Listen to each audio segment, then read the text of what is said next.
Gang, I can ask Woodford. I'm getting better at that now. Oh, God. Ask Woodford's episode 8. I want to thank, as always, my producer, Alex Sandalis. Behind the camera, just talking absolute crap. We are episode 8. Getting a lot of positive feedback and a shitload of questions. Man, I can't answer every question that's going to happen. From now on, I'm going to go two questions per episode just because it drains me. And Alex and I are all about the quality over the what? Quantity. Quantity. We want the... You can have both. I think we can do both. You can do both, but just for today's episode, we're going to do 2 questions because if you know anything about what's happened the last few weeks with this car drama that I'm dealing with, I'm not going to say the company's name that I'm dealing with. Insurance. Take a guess. Amy. But the shit I've dealt with from Amy is just ridiculous. I want to get this Mustang so bad. I'm getting that. So bad. Well, I am getting that Mustang. I'm real big on... Not cars or everything, but if you worked your ass off like I have, I believe I've deserved a nice car, worked my ass off. So, and I keep working my ass off. I want that Mustang. To put a photo up of the Mustang, just put one there. Black Mustang 2016, black on black. Can you put a photo right here, Alex? And then put the other one here in my Black Hawk Jeep that someone stole. Which one would you rather? While I'm asking, what would you guys rather? A Jeep Black Hawk 2014 or a Mustang 2015-16? You guys tell me whichever one. I'll either keep the Jeep that someone stole after 13 days or I'll buy the Mustang. I don't know. You guys let me know. Answer away, my friend Alex. 2 questions today only. I'm a bit drained. What do you think of all these marketing gurus who claim to help PTs make 7 figures? Richard North. Richard. It's a good question. Richard. All right. So, in this industry, now I've had the MVP. Oh, you boys still downstairs? MVP. Nope. So I've had the MVP boys in just before and they've been asking me these questions. So I feel like I'm doing Groundhog Day. So I'm going to answer it to you guys for the Ask Woodford show. So within this industry is quite saturated, as most of you guys know. The fitness industry is $1 billion industry. I think a lot of people get in for the wrong reasons. Now, let's think about the fitness industry as a whole. What is the fitness industry about? Well, it would make sense to say the first answer I would give would it be about health and fitness. Am I correct in saying that, Alex? I think you would. It's about health and fitness. It's about making you healthier, regardless of whatever your goals are. It might be fat loss, muscle gain. It might be function. It might be rehab. It might be athlete performance. That's what I'm trying to get at. So it should be about health and fitness, right? The issue in the industry, when the industry standard is so low to call yourself a personal trainer, call yourself a trainer, when it's so low, like Cert 3 and 4, I'm not going to bash on Cert 3 and 4 because there's no point of doing it because everyone knows the standard that you need to do to get it because it's like these days, I mean, I know for a fact you can do it face-to-face. I heard you can do it online. No, that's what I'm trying to say. You can do it online. So there's no set standard into the level you need to really call yourself a trainer or have like the general base level knowledge to be able to apply that knowledge into a practical standpoint and obtain results for your clients. So, I mean, the foundation of your career as a trainer or a coach should be knowledge, should be physiology, anatomy, motor control, motor learning, programming, physiology, you know, this should be the foundation of your, you know, I always say it, less tricks, more of your trade. You should learn more trade than tricks. And that's the science to being a coach or a trainer, to understand the neurophysiological, the scientific underpinnings behind your programming. And that's the whole thing about being a trainer. A lot of people come to this industry on the wrong proviso, that they're going to make a shitload of money without knowing really jack shit behind what you know and your foundation, your core as a trainer. I'm not saying marketing's not important, but the fundamental thing to being a trainer is understanding the science behind your program, understanding how to get results. That's the biggest thing. So when the level is so low and it's so easy to call yourself a personal trainer, what will happen is it's a saturated market. Now, personal training fitness is no question a saturated market. It is saturated by every type of different person. And the reason why people want to get involved in this market is because they think it's quick cash and it's a lifestyle choice, right? Fuck, how sick it is. I can make fucking 6 figures and fucking do hardly fucking jack fucking shit. But the thing which I told you guys a few weeks ago, it's still like any job. You have to work hard. You have to put in the work. And what normally happens is you get so many the personal trainers that come through who just can't get lead gens. They just don't know what they're doing. I mean, yeah, okay, there's look at two parts of the personal training business. There's that, okay, you've got to be a trainer, coach, you've got to know the science, you've got to know how to train, you've got to know how to get results for your clients. The second part is marketing. Marketing is fucking 50% of the issue as well, where you get these guys who just know how to market. I'm talking about with the boys downstairs, but a lot of the time is a lot of people who start this job, they have no background in training whatsoever. They're just really good at marketing. So what they do is they might have like 200,000, 100,000 on Instagram or Facebook, and people think that the more likes someone has, the better they are as a trainer or a coach. But as I've always said, it's not what you look like, it's not how many likes you got on Facebook, but it's the knowledge what you have and the knowledge that you can apply for results for your clients and to help them obtain the results. But the issue, it's all backwards in this industry where marketing's number one, knowledge is number two, which is completely fucked up. But that's the industry we live in, where marketing is seen as number one. And you get all these people who understand the marketing side but have fuck all side on the training side, which is just completely wrong in my opinion, because we're in the fitness industry. You should know more about training than you do marketing, and the marketing should come with it. If once you're good at your job, then it's not saying you don't need to learn about marketing, but fuck man, if you know what my marketing was at the start when I started Woodford, being fucking good at my job, getting results. And that's the great thing about Woodford. I think it inspires everyone watching to say, fuck man, this guy did it. This guy did it without fucking selling out. This guy did it without selling out, without lowering his standards, with accepting the best and understanding the science. And he was a coach first, marketer second. I mean, his marketing was based off Facebook and just running through his own Facebook. And he did well. So if this guy did it, I know I can do it. And that's why I want to inspire people to do it the right way and not to sell out. And that's the whole thing about Woodford. Why people watch me is because I didn't sell out. I wasn't a marketer first. I wasn't a guru marketer. I didn't have 100,000 followers on Instagram. I didn't, I'm not a girl with fake bolt-ons and blonde hair doing these shit like this. I'm like putting their fucking ooh, look at me. And they got the fucking G-string out like this. Like, are you fucking kidding yourself? Get the fuck out of my industry. It's like, are you kidding yourself? Like these fitness chicks who've got blonde hair and bolt-ons because they look good and they get all the... Then you know who you are. You know who I'm talking about. So... that's the worst part about this industry is those chicks like that who just fucking make a mockery of themselves to sell their fucking own body. It's like you're strippers out there, but it's not even about fitness, and they put those fucking photos up, and it's like they put up a quote. Have you seen? They put up a quote. It's like, how's this quote got anything to do with anything fitness? It's like some hot chick with bolt-ons. Hey, another thing, I will say one thing. Yes, that is my type. Before anyone writes that, I understand it's my type. And I have been engaged to a girl who looks very much like that, but she was actually had knowledge up here before anyone says that. So they'll have like a photo like this. I can't do it, and they'll do a duck face and have a product like this. Let's say, give me your phone now. Give me your phone. So it's like they're selling a product. Someone gets them paid on Instagram, and they're gonna they stick their butt out. And they're gonna G-string like this, like that, and they're selling it, right? And my take on it is the funniest part about.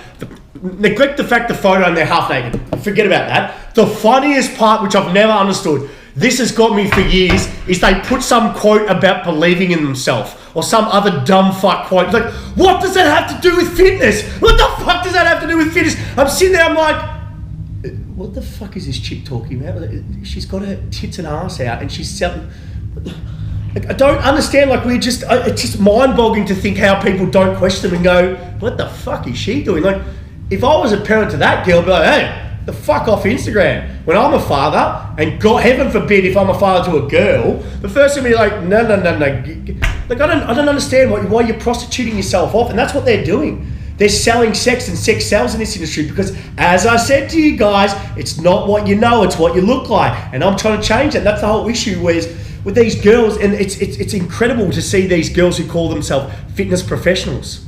How the fuck is that a fitness professional doing that shit? And we all know one. You can tag one if you want. We all know one. And it's nothing against them either, Al. It's nothing against them either. But I'm trying to bring the science. I'm trying to bring the knowledge back to fitness. The fitness. I mean, how is that fitness? How is that fitness at all? It's not. We all know it. We can go around in circles, but it's not. Had to get that out. Sorry. So, if you're in a very easy industry like that, that's what kind of happens, stuff like that. Now, we talked about the Insta famous. Now, let's talk about these individuals. And the question was, read out the question one more time, because I've just kind of given a background on it. What do you think of all these marketing gurus who claim to help PTs make seven figures? So here we go. And then these marketing guys. So just as much as I hate these fitness girls, I hate these guru marketing guys. I fucking hate them. And here's the reason why I hate them. Okay, no, I said the MVP boys up here. These are the reason why I hate them. these leeches, what they do, and I say leech in the nicest possible way, I could say oxygen thief, I don't know which one you want me to use. These people suck trainers in because they're crying out for, you've got to realise money, these days, everyone will go for the dollar, okay? Everyone wants that money. If everyone thinks, everyone wants to live that lifestyle of fitness. You know that everyone's seen those lifestyles? Boys, you've seen the lifestyles. Yeah, do you know that fitness lifestyle? Like, fuck man, you know, I'm just like, I'm sunbaking, you know, I want to do fuck all 9 to 5 and do nothing and make heaps of money. That's the lifestyle that fucking fitness sells. That's the lifestyle they sell, right? And these marketing people want people to believe that they can make them 7 figures. Now, not all marketing people are bad people. I'm not saying all of them. No way, not all of them. But my question to you is this, right? How many failed personal trainers say to people, I can help you make 7 figures when they failed themselves at trying to bring in clients? A lot of them. A shitload of them because they want to make money because they find it easy money. I can name 3 or 4 of them right now. They're the scumbags. They're the low ones because they try and sell it to trainers who are struggling at the moment and try and give them false hope, which is bullshit. And then what happens is these people fall for that, and all their premise of training is based on marketing and a lie, pretty much, on false marketing. Because these people never been able to get clients anyway, and they're trying to teach you how to get clients through marketing. Do you see the whole paradox and the issue with it? Do you guys see that? Or am I the only stupid one to see this? It's fucking incredible how these people can do that, and they leech off them. It's like pay whatever $9.95, whatever it is per month. I'm not saying all of them are like that because there's some good ones who do it. But in the fitness industry, for some fucking reason, we get all these I call it snake oil salesmen, the ones who sell bullshit. And you know who I'm talking about because you watch this stuff, and trust me, I know who you are. And I know the bad ones and I know the good ones. There's no point in me calling you out, but I know the bad ones and I know the good ones. And I know the ones taking advantage. And we all know one of them. You can even tag them right now. But I don't respect them. I don't like them in the industry. I fucking hate marketing personally in terms of I hate the side of it. You know, I've talked to you about it. I like the training side. I'm not saying that marketers, if you do marketing, I've nothing against that because that's a profession. Like I'll market myself, but I've just learned to do it myself. But it's the sleazy ones I don't like. The ones that are very dodgy about it, I don't like. It's like these ones have failed in their own business. Now they're trying to teach P2s. These people could never get clients, and now they're trying to teach other clients, other trainers to get clients that they never could get. I just don't understand. It's just a mind fuck and a half, and that's what I hate. The bad of the industry, I hate that because you get people who want to make a quick buck. It doesn't work like that. And I've said to the boys before, nothing in life comes easy. And if you have 2 choices between the hard road and the easy road, I always take the hard road because the hard road is shit. Yes, you deal with some ups and downs. Yes, you deal with some fuckwits. But the way I see it is the hard road. You get a lot more out of the hard road than the easy road. What is the easy road teaching you in life? And that's the problem about the youth of today. I had a job since I was 14, a paper round, 13. Some kids don't even have a job at 18. 18, they don't have a job. How do you not have a job? How can you not understand communication? No wonder our kids are fucked because they don't even have a job at 18. At 18, you don't have a job. When did you get a job? When was your first job? Yeah, 13, 14. 13, 14. When was your first job? 14. When was your first job? 12. 12. Okay, you see what I'm saying? Was it 12? Yeah. Fuck, well, there we go. Some of these, but you understand, these kids today don't even have a job at 18. And no wonder they can't communicate, and they're instant gratification because they see all these fucking lifestyles on Facebook. They see fucking Kardashians. They see all these people with heaps like cash me outside girl. No wonder but do you know what I mean? No wonder and cash me outside. But you know what? No wonder we as a society are fucked. We are fucked. When kids look at that and they say, why the fuck would I go to uni? Why the fuck would I want to learn when I can become insta famous, do fuck all, get a photo half naked if I'm a chick, right? If I'm a guy, if I'm shredding on a 6-pack, I don't need to fucking work. I can sell my own body. What is that teaching the kids today? That knowledge doesn't mean shit? You know, fuck, when I have kids, the first thing I'm going to say, like my mother always taught me, knowledge is number 1. Education is important. And I'm glad I have my parents to always do that. I wasn't the best in year 12, we all know that. I've told everyone this. But when I found a passion in life, I went after it. And I consistently go after every day of my life. I'm 30 now. You think I'm big now, wait till I'm 40. I've told everyone that.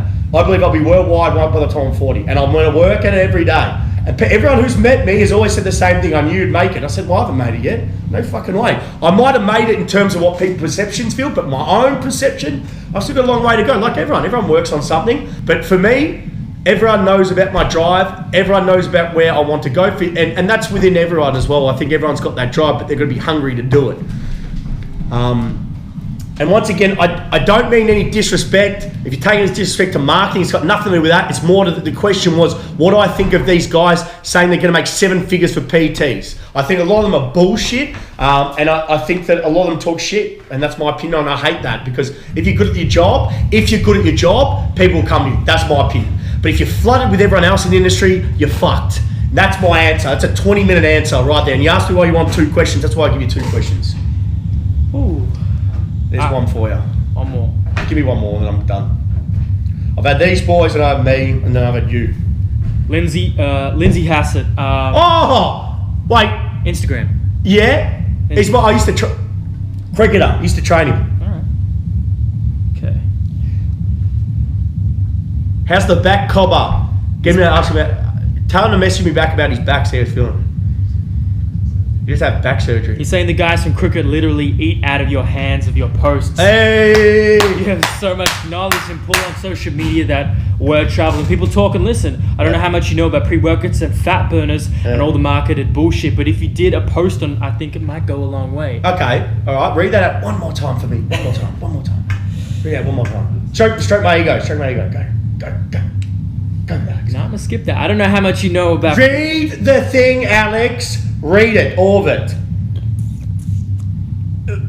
He's gonna hate this. Oh, go! I'm only doing it for my own benefit against you, Alex. Hurry up. Alright, that's the truth. Just read out to the boys. Read the whole questions to the boys. I know the guys from cricket literally eat out of your hands. Wait, guys from cricket literally eat out of my hands. Yeah, go on. Your post, you have so much knowledge. I have so much knowledge. Yes. Pull on social media. And I've got pull on social media. That's all I need. Sure. Don't care rest. I go. Tell me the question. Answer. I mean question. How much you know? I don't know how much you know about pre-workouts and fat burners and all that marketed bullshit. But what do you think about it? Let me tell you something about the biggest scam in the fitness industry. The biggest scam in the fitness industry is supplements. The biggest scam is supplements, man. Whoever creates supplements is the smartest person in the world. The smartest. Do you know where majority you can get your nutrients from? Oh my God, they've been doing it millions of years. Fucking Whole Foods. Whole Foods. Who fucking would have thought? I'm a genius. Christian Woodford is a genius, but whoever made up supplements is a fucking genius. Now, I'm not talking about, like, I'm a big believer, and I've said this numerous times, in a carbohydrate supplement, a whey protein supplement, and sometimes a branched chain, but even these days, branched chain's been proven, you don't need it. It's like lolly water. But some people are kind of stuck in the rut with that stuff. So if you talk to I'm not a nutritionist, dietitian, talk to the best of that, and they'll tell you how to answer that. But my opinion at the moment is a carbohydrate and protein. Now, for everyone out there, let's think about supplements, the word supplements. What is supplements for? It's exactly what it says. It's supplement the diet. It's to supplement your diet. It's not to be the main source of diet. So I was talking to the boys before about isogenics, Herbalife, the companies I fucking hate. Most of the times it's all supplements, and they're trying to sell this bullshit to people. It's like a what is it? A pyramid scheme where the people at the bottom make no money, the people at the top make all money, and the people who are selling it to you want you to buy it so they make money. So of course they're going to buy it. Oh my God, this supplement fucking helped me drop this much weight. No fucking shit. It's because if I buy it, you're going to make more money off me. It's like the most stupidest people in general are very, very stupid when it comes to supplements like that. Like very, very stupid. That's a fine right there, by the way. That's a fine right there. But if you look at supplements, where you're going to get majority of nutrients from is your whole foods. You know, proper eating. That's where you're going to get it from. I'm not saying all supplements are bad, exactly what I just said, but the supplement industry is fucking huge, and someone's making a lot of money off it.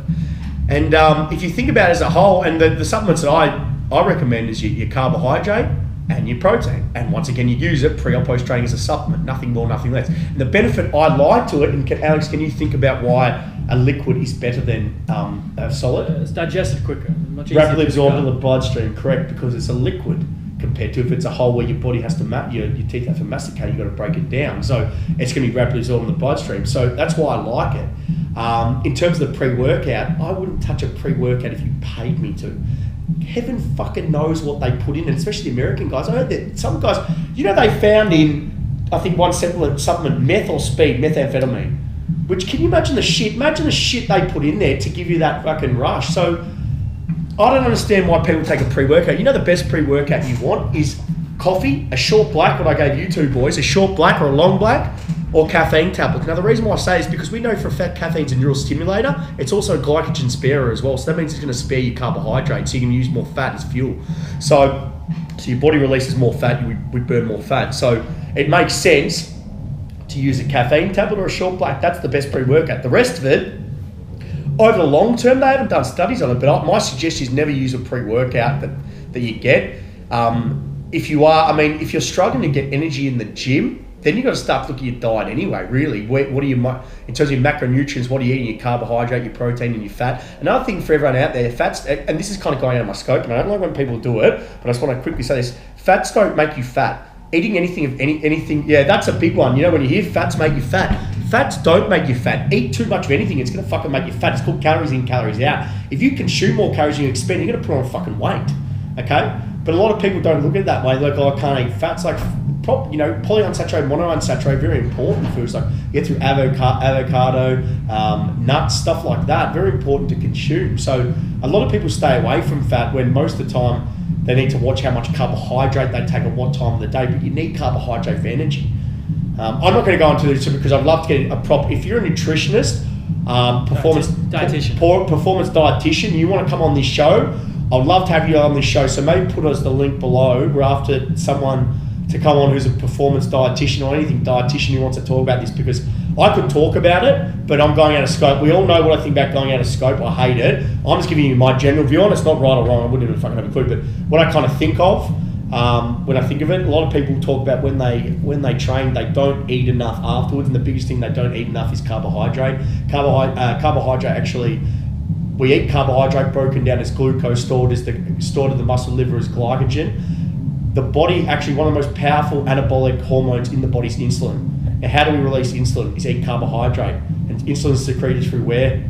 Pancreas, right. So it's very important. Insulin is such a powerful anabolic hormone, that and testosterone, which is a male sex hormone as well. So what a lot of people don't know is if you don't eat post-session and your insulin level is low, you're kind of wasting your training session. You're not going to get especially those endocrine, those hormonal, those muscular adaptations that you're after through strength training. You're not going to be able to build that lean body mass because you have 3 adaptations post-training: increased glycogen resynthesis, increased protein resynthesis, and minimized muscle protein breakdown from switching the machinery from catabolic to anabolic. So remember, when you train, your body's catabolic, it's kind of stressed, which is not a bad thing.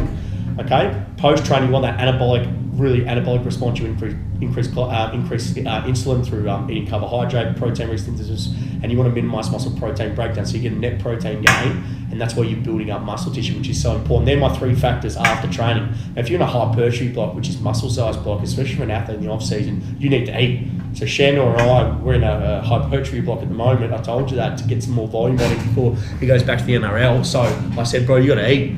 Fucking up your calories as much as possible, carbs, protein, some good fats as well. You know, so I'm real big on the good fats as well. But once again, I'm not a dietitian, but this is what I think on the issue.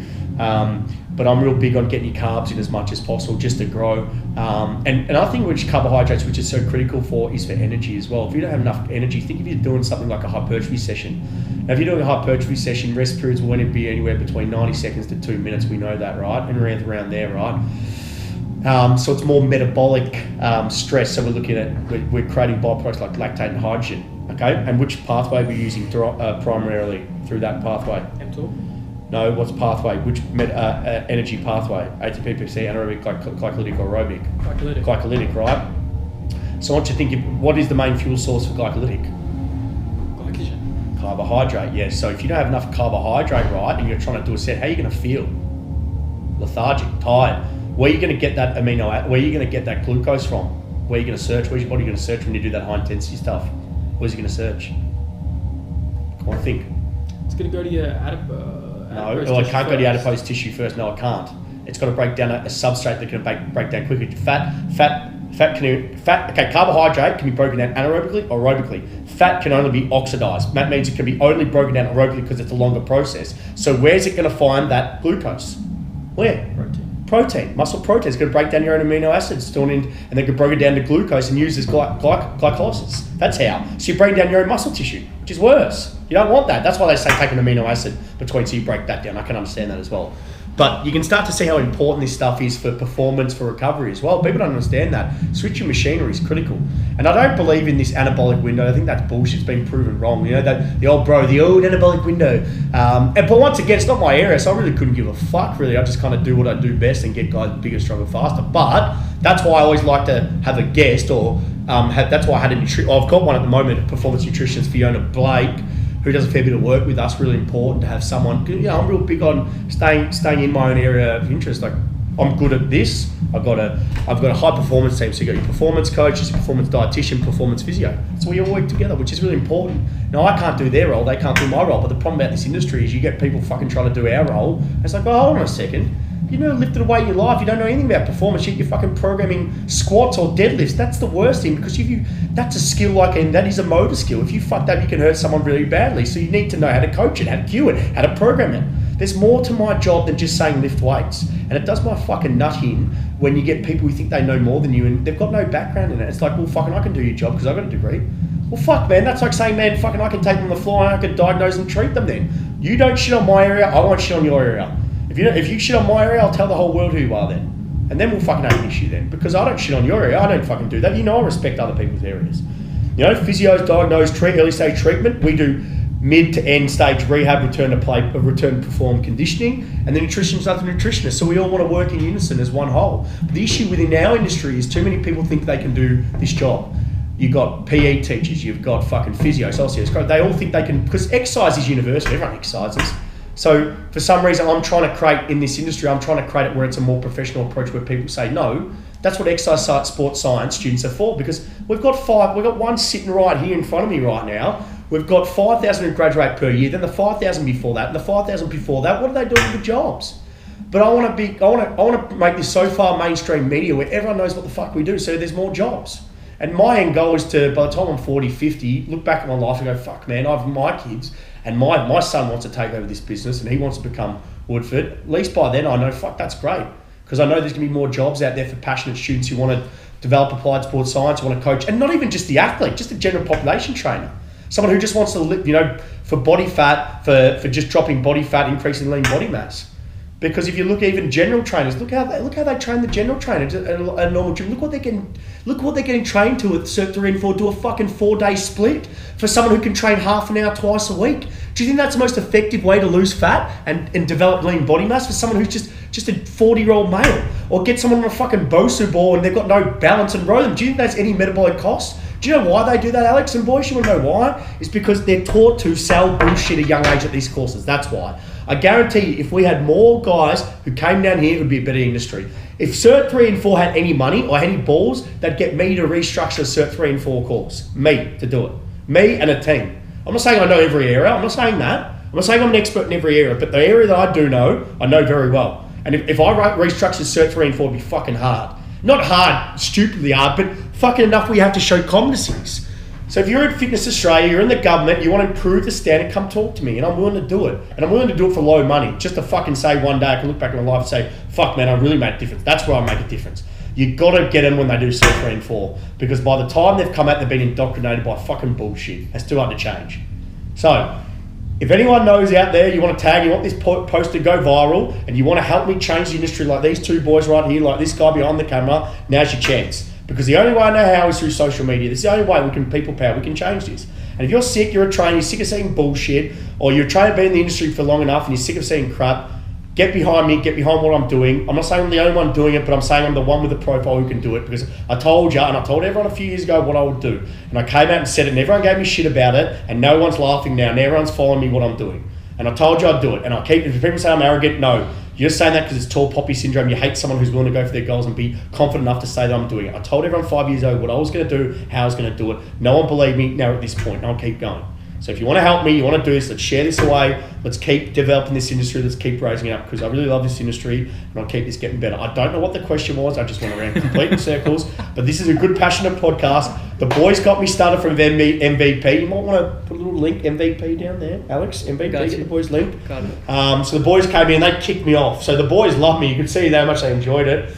And I just being myself. I said to them when we walked in, I said, Angelo, I'll be myself. And he goes, no, please be yourself. Because when people come film me, I always say, don't give me a list of things that I will or won't do, because I'm not going to listen to them. I've never listened to my family. I've never listened to my parents ever. Then when I was 13, I got Foxtel in my room, and I convinced my dad to keep it there for 2.5, 3 years. So if you don't think, I've always done things my own way. I'm going to live by the sword, die by the sword. If I go broke tomorrow, I'm going to go broke my own way. I'm never going to let anyone dictate my career. Never, ever. And that's what I hated about really working in pro sport in Australia, because you let someone else dictate your own career. I never let people dictate your own career. So I'm going to leave no stone unturned in what I want to achieve. So that's pretty much it, guys. That's episode 8. I really don't know what the question was. Pre-workouts. Shit, man. I don't know where I went with that. I said a short episode, and it's gone for 33 minutes. Wow. You two started this because it kicked me off, and I remembered Alex said to me a few weeks ago, he asked me, and I got real emotional about it, and he goes, why'd you get emotional? I've really showed emotion. That's the first time in probably about 5 years since I started that I've talked about it. Because I stopped talking about all that shit because it just did my nutty. And then it brought up so many, how long it took me to get here. And I remember the times when I was at Adam and Eve at 6 a.m. in the morning, like, what am I doing with my career, bro? Like, fucking, I'm going nowhere. Like, I'm training at this organisation. Like, I never took a risk there. Like, I was there for 7.5, 8 years. And then when I went to America, I quit and I said, I'm never coming back to this fucking hop. Not that's a bad thing, but I wasn't happy. I was training people that didn't give a fuck. I was in an environment that it was just a real negative environment. Like, it was all about bullshit, not about real training. And I'm like, when I quit, I had no money. I'm like, I'm going to fucking roll the dice here. And I said to the boss, I'm not coming back. Don't think I'll come back. And he looked at me, he said, I know you'll never come back. I know you're destined for great. And I'm serious.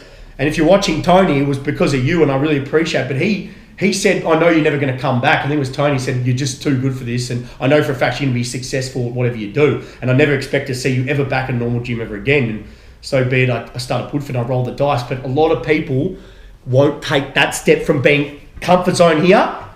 That was out of my comfort zone. I had no money. I was fucking 10 grand in debt. And I had to borrow money, even borrow. Dad wouldn't give me any more money because I spent the last money on my tattoo. When I called up my old man when I was over in Miami, I said, man, I'm going to get this tattoo. Call up G Wood. I go, Dad, I need 2 grand. He goes, why? I said, I'm in trouble. He goes, oh, no, son, yeah, I'll give you 2 grand. Got a tat, right, at fucking Miami. Where was that place, Miami, on the TV show? Miami. No, it wasn't Miami. It was around the corner from Miami because do you like that one, Miami, around the corner?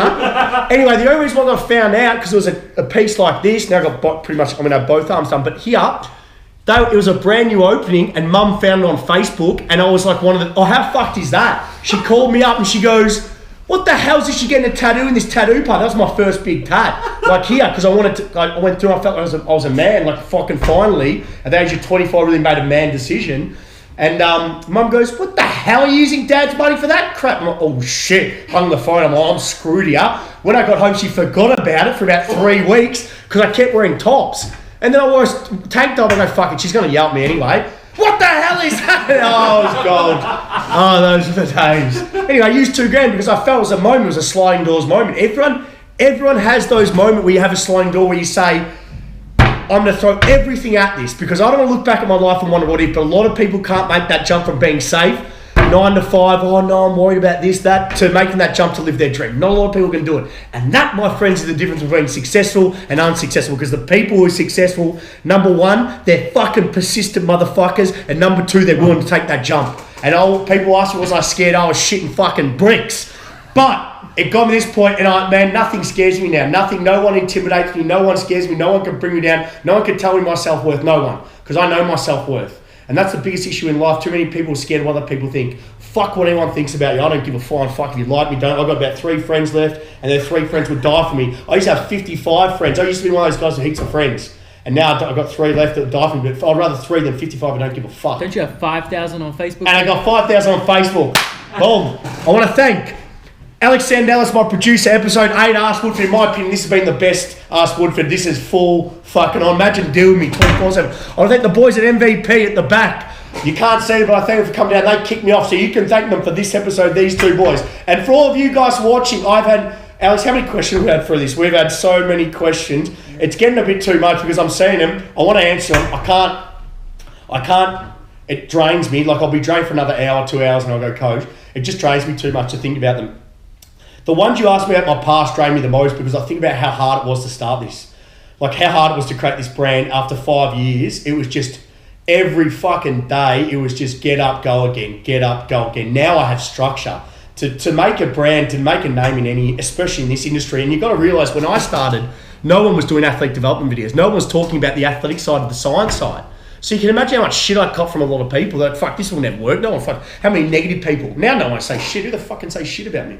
It's not going to happen. You can bag me out, that's fine. I've got no issue with that. But in terms of what I do and the results I get, well, you can't.